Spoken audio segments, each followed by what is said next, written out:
Welcome to the sixth on the Prowler featuring Grant Small and Charlie Schmidt. This week, our guest is a man by the name of Chris Copeland. So if you guys can give some background on that. Yeah, Chris Copeland, played overseas a lot. He was a EuroLeague legend, MVP in Belgium, and then he came to the league, started tearing up with the Knicks, Bucks, and the Pacers. Fun interview, really good guy. We had a great time. Yeah, it was a fun time talking with Cope. Unfortunately, I was not there physically, but I was there in spirit. Miguel was, we could feel his presence. It was Miguel, also there in spirit. Yeah. Meek Mill. Yeah. But yeah, shout out Miguel's aviation class. Shout out Blackbird for not working. Shout out Mr. Shout out Mr. Stevens, Yeah, on with the interview. All right, so we're here today with former NBA standout, Colorado legend, and one of the best EuroLeaguers of our generation, and that'd be Chris Copeland. Welcome to the podcast, Prowler. How you doing today? Good, man. How you guys doing? Doing pretty great. Good, pretty bored, busy, We got some weird times right now. Yeah. With all this Corona stuff. Right. How you been staying busy? Are you on quarantine, lockdown? Oh yeah, I'm following protocol. Just trying to stay patient. Waiting for when things open back up and seeing what the world's gonna look like at that point. Yeah, sure. Yeah, definitely a weird time, but we're kind of all in the same boat, so at least we got that. We could jump into some questions real quick. We're doing some research and looking at your high school squad, and there was a story about you walking in the gym when you were 15 or so, and from that moment on, the coach just knew they had you on the team. Yeah, I moved to Virginia, and in Richmond, I was just actually playing. I was playing. We weren't sure where we were going to live, and I was playing park ball. To be honest with you, playing street ball, and one of the coaches, one of the players actually, he was like, "Yo, what you doing? Where you from?" I was like, "I'm from Jersey. Our family's moving out here. We're trying to figure out where we're gonna stay." He's like, "Oh, you gotta meet my coach." And I ended up meeting the coach, and then, he saw me work out a little bit, and we were like, "Hey, you should probably move into this district." So, yeah, we made things work while things were flexible. That's really cool. Crazy you found that story. So we know. So you were on this kind of all area team with Andre Miller. Do you got any stories about him? Yeah, we trained a lot in the summer, especially when we were younger. We used to work out with Corey Alexander, who was he played in the NBA. He's a UVA standout. He was a big mentor for a few of us that were trying to make it, and it was so cool to see him make it with the Lakers. Yeah, that was quite a story. All those years. Yeah, he put a lot of years in. I'm telling you, he's one of the hardest workers out there. So to see him actually get out there, Chris Paul and all them giving him kudos and one of the coolest stories. Yeah, it's great. It was a great story for him. He deserved it. Yeah. So another high school guy that you played with wasn't really a basketball guy, but Dwayne Brown. Did you play with him in high school?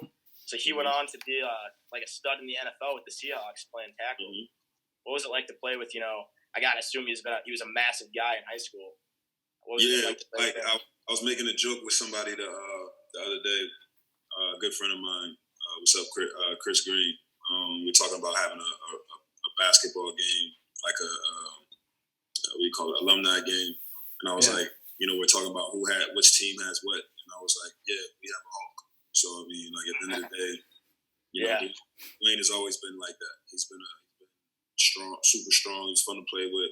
Great teammate, hard worker. It speaks volumes to why he became what he became in the NFL. Yeah. Yeah, that's cool. Definitely a star-studded lineup that you're playing with there. And then, so you went to Colorado for college basketball. You got 4 years there. Want to just ask you some famous alumni from Colorado. You got Chauncey Billups and Spencer Dinwiddie, right?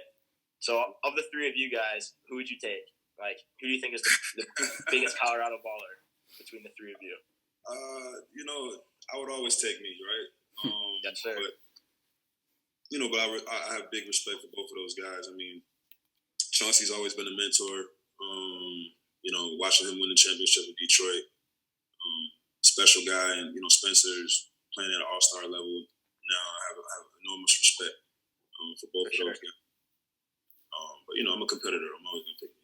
I think you got the height on him too, so that helps. Exactly.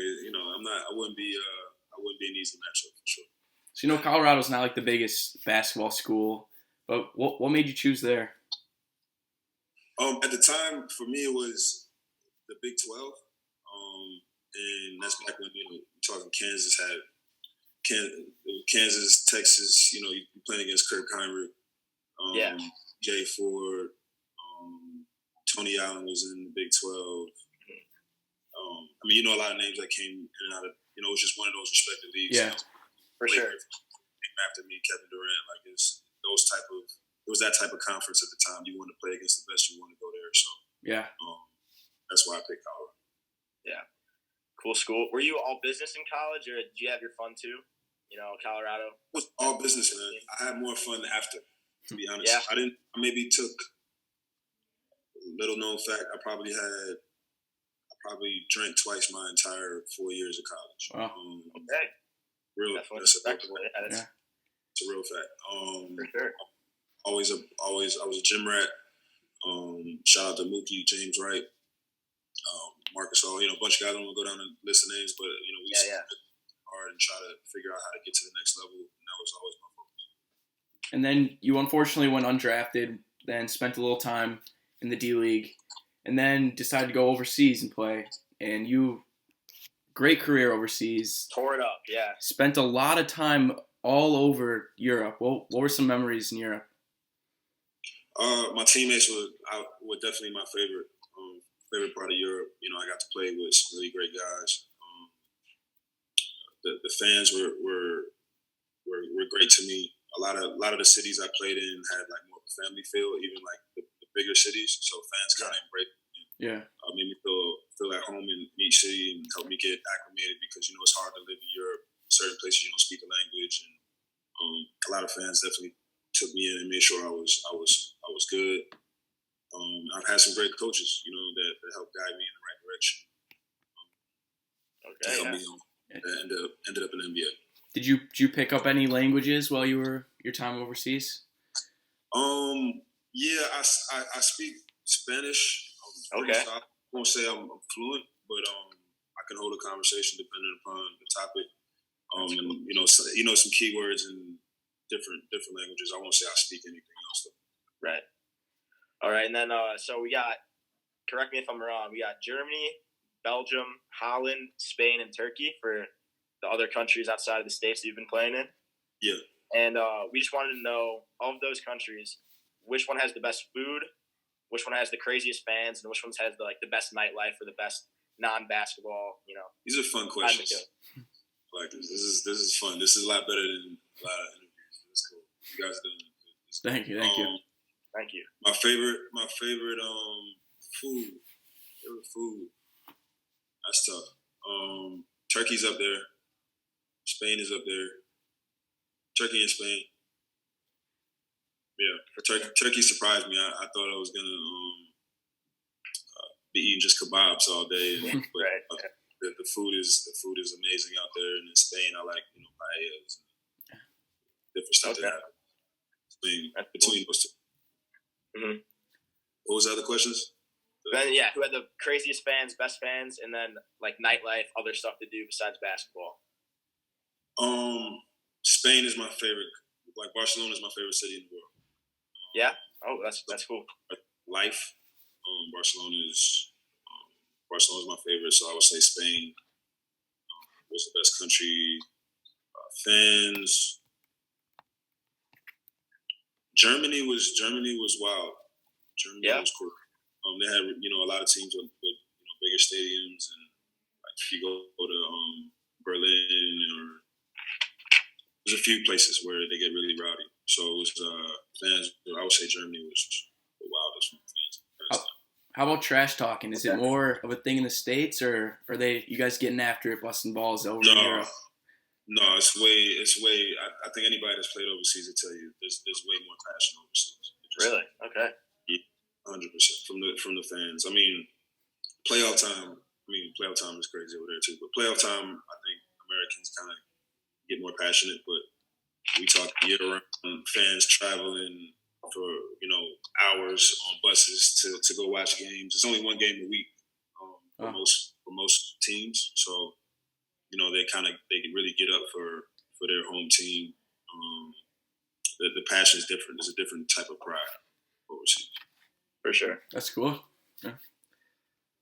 So you won that MVP with your team in Belgium, right? Is that right? Mm-hmm. League MVP. You had a 39-point game that season. How does that compare to any of your other accolades in the States, winning that MVP overseas? It was always a goal of mine. I was just talking about. I had a coach. For me, I always wanted to make it to the NBA, and I always thought. I was one of those guys that didn't get picked a lot, didn't get a lot of opportunities. So I thought getting an MVP award would give me my first shot at the NBA. Yeah. So for me, it was always a big goal of mine to be an MVP of a country. I thought that would actually give me something on my resume to get me a tryout or something. And that's exactly what happened. Yeah. When I got MVP of Belgian League, that's when I got my opportunity with the Knicks. For sure, yeah. And then after that MVP year, so your rookie year in the NBA, tying 6th for is what I saw for the rookie of the year, which is pretty impressive time with Harrison Barnes, who obviously is a great player, and just behind some incredible players, Andre Drummond, absolute star-studded rookie of the year. Yeah.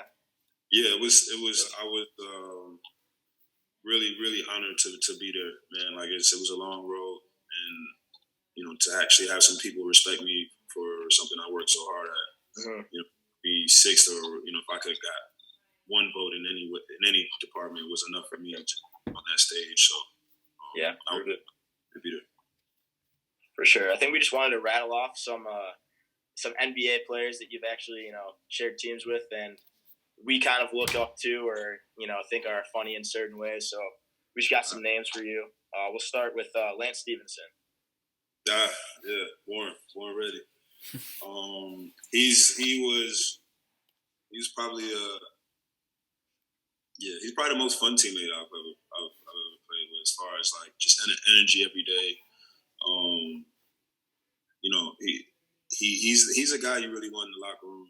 Every day when you're going out and you're tired, it's a long haul in the season and your body's hurting. Lance is. I remember us doing just in warm-ups, like before practice even started. He's like the head of the pack. He's making faces. He's like getting guys motivated and ready to play and ready to work. So, great teammate, great player. Kind of a similar guy, J.R. Smith. Yeah, J.R.'s a lot of fun too. But extremely talented. I think he's. I was just saying the other day to somebody, like we used to play a lot of one-on-one. He was, for me, I played a lot of guys one-on-one. He was always, to me, the toughest guy I've ever played one-on-one, and I played a lot of them. Mm-hmm. All right. So he's super underrated talent. So we got Carmelo Anthony. I mean, he's one of the best players to ever do it. 100%. Underrated teammate. Doesn't get enough credit for the type of guy he is. For sure. Like the best players ever. People just say just a scorer, but I think he's one of the greatest ever. That's similar to so we had Ronnie Brewer on the podcast a few weeks ago, and that's exactly what he said. He said Melo is one of the best teammates, even though no one gives him credit for that. So Ronnie's a great guy too. Played with a lot of greats too. So yeah, Ronnie's our guy. Yeah, love him. Yeah, and then we got as a teammate and a coach, Jason Kidd. Well, yeah, for sure. I'm Hall of Famer. Incredible basketball IQ. I remember him. I learned a lot from him as a player. Even just about. I remember him talking about taking care of my body, like being in. We'd be in ice tubs and having conversations about what helped him with his longevity. And as a coach, I remember he still had it. Like he would break down. I remember this one time he was trying to explain to guys, look, this is what you do. Just give me the ball. And he actually went out and live in a live practice was like we're breaking the defenses. He's he's a special talent. That's cool. And we got young Giannis. He's got to be that had been a great time playing with him. Yeah, amazing talent. I think he has a chance to be one of the best to ever do it. If not the, I mean, he has all the tools. He's already last year MVP of the NBA. He's going to be. I think he should be this year. He's setting record numbers. I think he has the best PER of all time right now. Yeah. When you were playing with him, did you ever think that this guy's MVP talent? Oh yeah. Really? Yeah. Okay. I've been kind of raving about him. Yeah. For some years now, the world's starting to see. But I've been telling my guys, like, yo, this Giannis kid, he's going to take over the NBA. And people were like, what? Come on, man. There you go. So I'm not. I think we're not even close to seeing his potential. I think just the way he works, he's a guy that lives in the gym. He's there at night. Trust me, I think you're going to see something special. And he's only 25? Something like that. I think he's a jump shot away from being one of the greatest players ever. Yeah, he's already one of the greatest, honestly. Yeah, for sure. MVP award. So not many people can say that, right? Yeah. So there's this famous Giannis story about him, sending all of his money that he earned in the NBA back to his family, and then ended up having to run to the stadium. Can you have you ever heard that? I wasn't next to him at the time, but he's that type of guy, man. He's a family guy. He keeps his brothers close. He loves his family. They've been through a lot together. It's a beautiful story when he got his big contract and changed his family's life. That is a special story. He sent all his money and he couldn't even get a cab to the gym. Wild. That's a great story.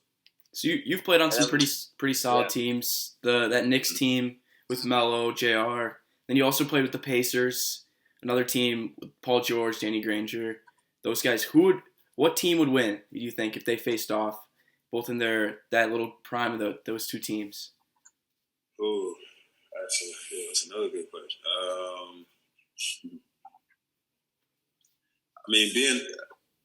We lost. I would still bet on the Knicks team. I know that's upset some people. I'm actually in Indianapolis right now too. Okay.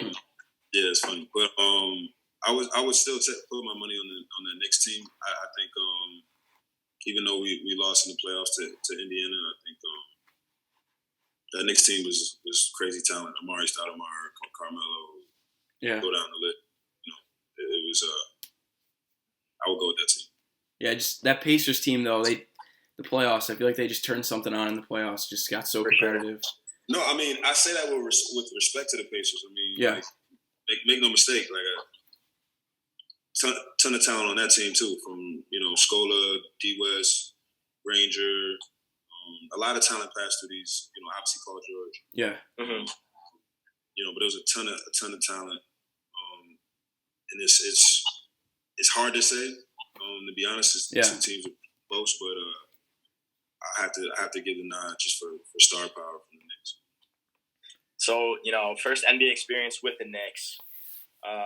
We gotta wonder, Spike Lee. He's there pretty much every game, sitting courtside, same spot.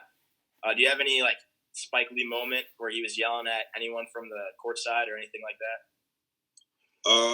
Yeah, I mean, you see it all on TV. It's just cool to see. A figure of that magnitude, kind of be. That's the one thing about sports. It brings out the kid in all of us. And, you get to see passion. You get to see a guy really just taking pride in his city and his favorite team. And the guy, obviously, of his stature, to come out and just be a fan. Go. It's fun to watch. And then another moment of the rookie year is so you got a little hazed. You had to wear some onesie pajamas. Yeah. How was that? It was honestly, I was honored. It was uncomfortable. I wasn't excited about it every time, but I was honored to go through the hazing, wear the onesie, the princess backpack. Yeah. And a lot of stuff people didn't hear about, because it just meant I was in the NBA. I was there, so. Marcus Camby didn't care that you were already 28. You were a rookie in his mind. Yeah. Any points you're like, come on, man. I've been playing ball for more than some of the guys on the team that aren't getting hazed. No, it's a fact. But the the truth is, I mean, all of those guys have stories. You know, everyone. I'll be like, "What I gotta do what?" And then they would tell me their story. A lot of them had it worse than me. So, you know, I had to go through something. It's a rite of passage. It's an honor. You know, you see Shaq with the Mickey Mouse thing on his head singing. Right. Yeah. Like, I mean, even the greats have been hazed. So and I think that Princess backpack that he gave you, the little pink backpack, I think Blake Griffin actually had to sport it before you when Marcus Camby gave it to him. So definitely some elite company that you're in with, even though, you know, pink backpack, probably not the first thing you think of, but definitely common honor, right? Right. So, you know, you've played in a lot of different cities, you know, small market like Milwaukee, and then large market like New York.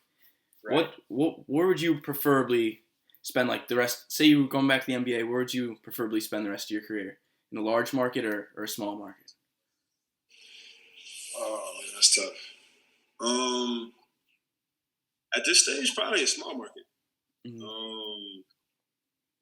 You know, when you're younger, you love the lights, the glitz, and you know what comes with all that, and it's cool. But the older I get, the more I like the peace that comes with smaller markets and less hoop. Sure. Yeah. So and then you got Indianapolis, which is a little bit in between, probably on the smaller side when you look at NBA, you know, markets. But we think, you know, you had some great seasons there, and you had that game winner that you hit, the little runner in the lane, finishing up like almost 20-point game. So would you say, like, you know, that interview after the game, iconic? How is that feeling? How is the moment, just knowing that, you know, you'd won the game for your team? Oh, it was fun. I mean, I the whole time I was in the NBA, it was still like, wow, I can't believe we're here. So just, you know, to hit a game winner, add that to my story of being an NBA player was cool, man. It was a very surreal experience, and you know, having teammates jumping on me, Lance, you know, breaking my ribs. It was a lot of fun. Tackled you, right? Yeah, I remember. So you might be wondering a little bit, how are these two kids from Chicago, this big Chris Copeland fan, like, what are they doing? So we got a little story for you. So the main reason we're huge fans of you is, so when I was a little littler, I'd play NBA 2K with my cousin, and he'd just smoke me with the Knicks every time. So I was like, all right, you got to do something. So he put you in at point guard. So we're like, all right, Chris Copeland, okay, come on, maybe give me a chance. But little did we know you had the best jumper in all of 2K, and you would just beat me by more. Have you ever played with yourself in 2K? A long time ago, I did. Yeah. I did. But yeah, that's funny. I heard my ratings was people. That's one of the things people remember me for was my 2K rating. I'll take it. For sure. Best 3-pointer in the game. Just a lot of games. So it's a little hidden gem. Very ahead of your time. You know, the center able to kick out to the wing and hit a three. You know, one of the better shooters on almost all the teams you were on. Definitely something that the NBA is moving towards now. So that's cool. Definitely part of that first wave. Yeah.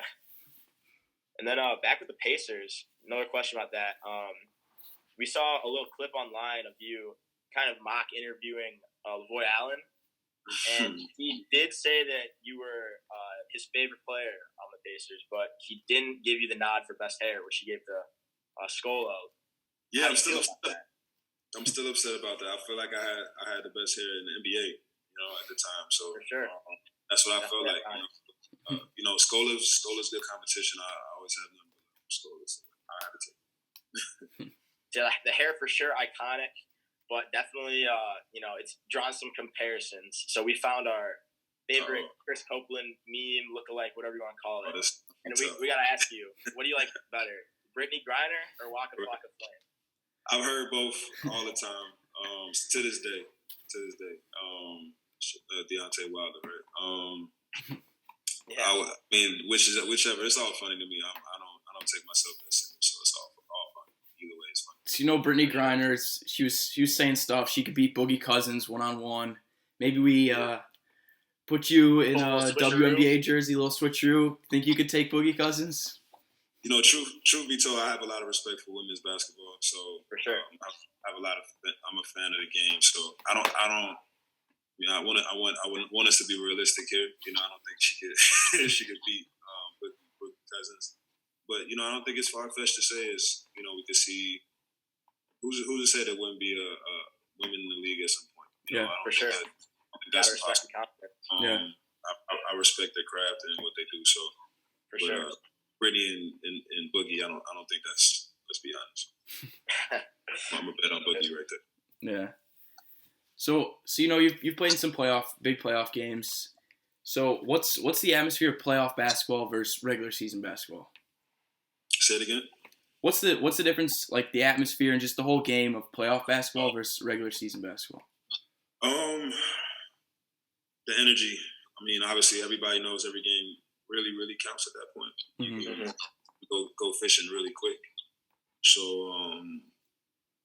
I think guys always play hard. I hate that stigma like that guys aren't playing until the playoffs.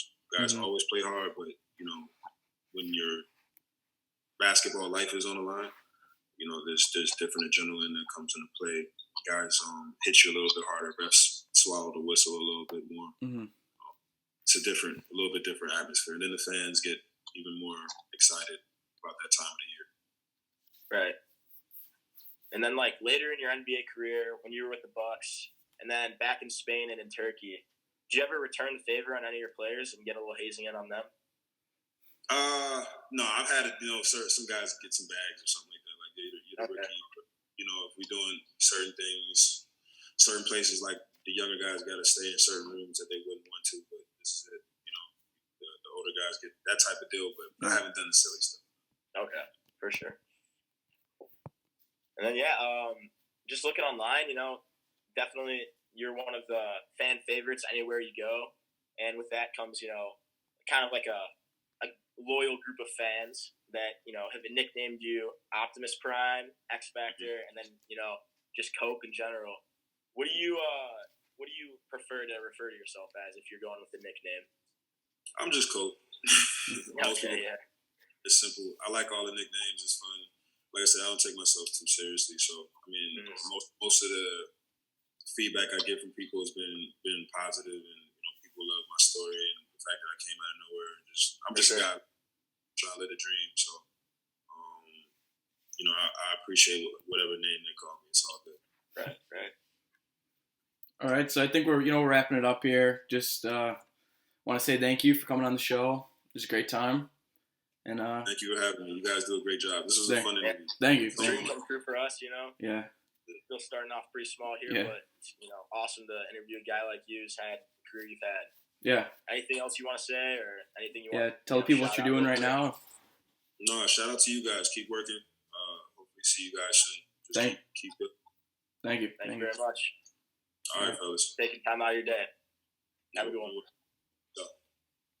Chris Copeland for that awesome interview. Big shout out. Lifted my spirit, knowing that you guys were out there interviewing him, tearing it up. Yeah, we had a great time. Hope you guys enjoyed it too. Anyways, let's get on to the decimated sports world of the earth right now, I guess. I don't know about you guys, but the one sport I've heard that's still pretty much alive is Russian slap boxing. I haven't been checking it out. Gotta be honest. Yeah. They're going pretty hard. The show don't stop. Any favorites? No, dude. I was just watching a critical video the other day where he was just going over some fights. Payment Zero. And Payment Zero, yeah. There was it Oregon Trail? There's this huge black Russian dude, but I forgot his name. So black and Russian and a slap boxer. That's a combo that you do not want to fight. Exactly. It's a scary dude. Once in a million. So personally, not following the slap box, but we got some big news around the sports world. Everyone knows about the Tom Brady thing that happened a little while ago, but Graham, you want to tell them about the new Tom Brady? Yeah. So You guys know about the Prowler, obviously. One of the best podcasts in the game. Number one sports podcast in the world. Yeah. We got to keep an eye out for our competitors, obviously. So Howard Stern got Tom Brady on. We've been talking to Tom. we got Ronnie Brewer on, so yeah. We couldn't find time for Tom. Really, it was kind of like we couldn't do it. He really wanted to, but he ended up going back on Howard Stern and did like a 2-hour sit-down interview over there, which was actually pretty sick, not gonna lie.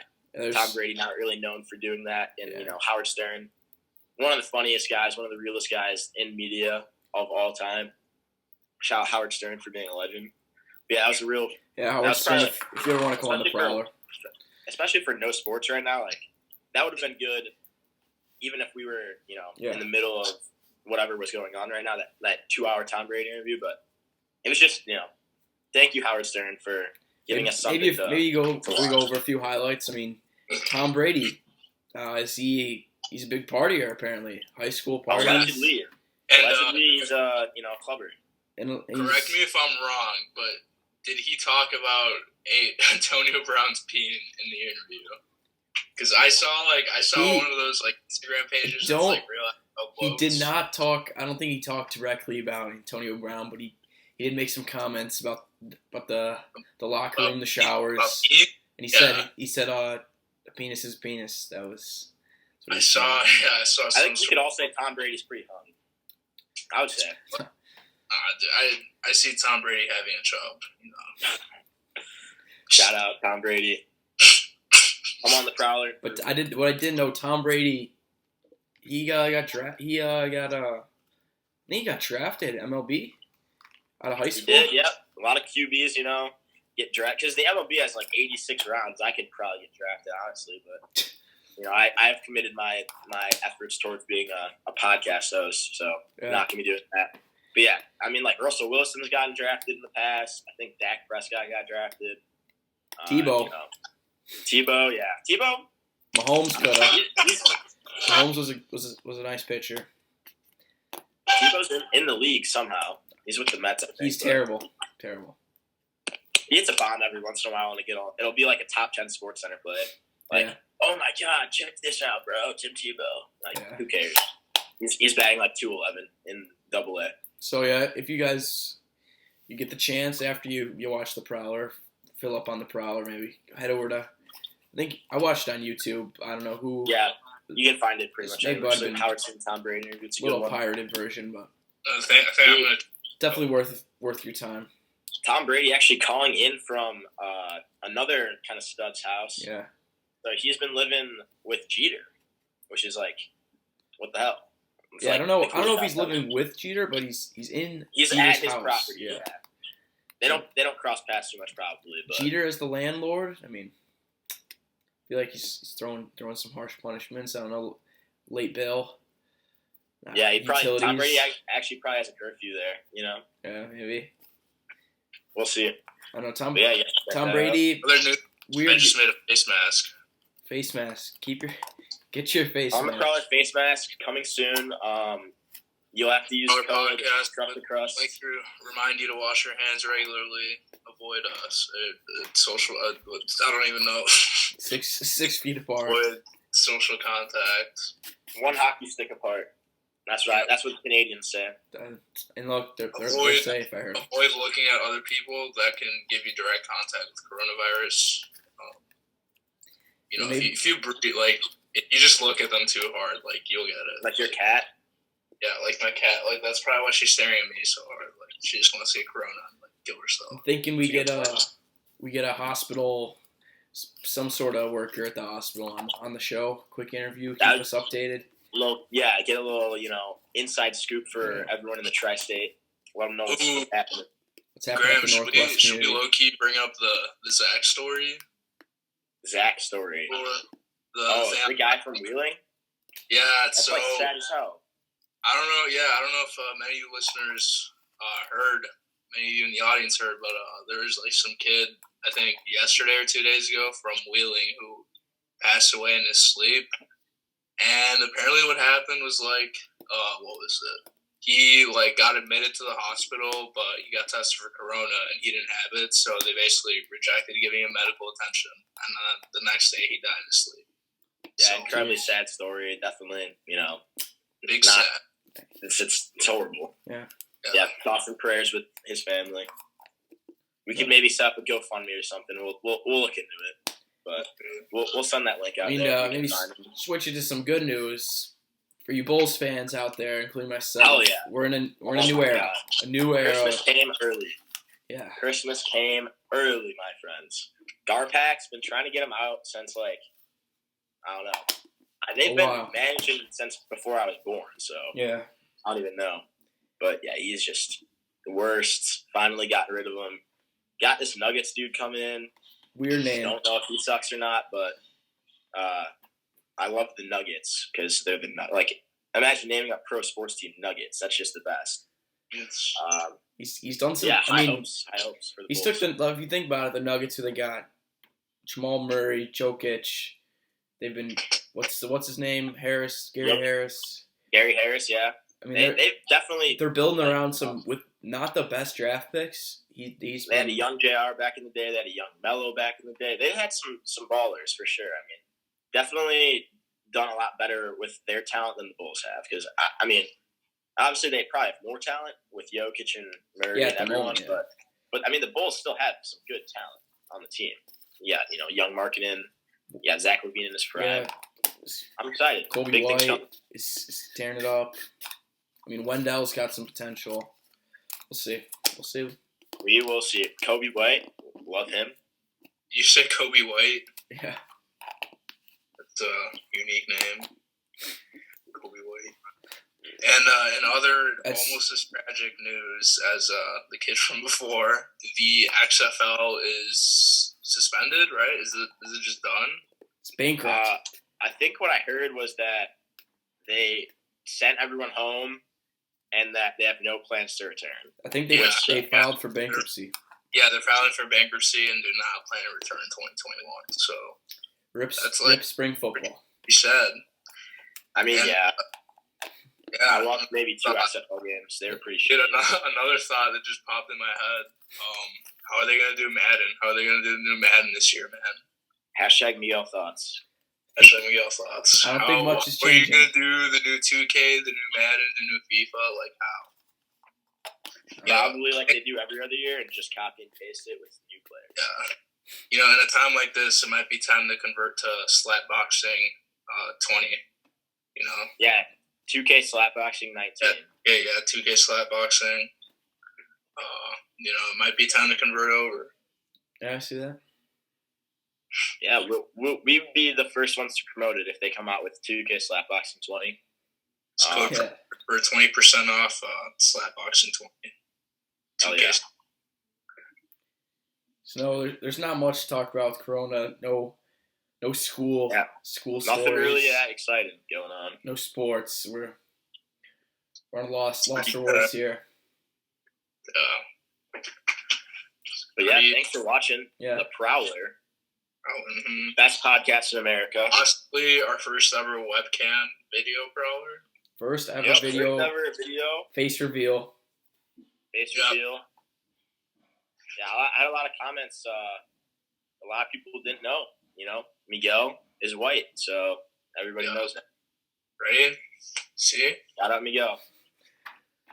Diversity. It's crazy. We got diversity. I'm white. Peace out. All right, y'all. Have a good week. Hope you enjoy. We will see you in the next Prowler on the Prowler. Number 7. Prowler. Peace out.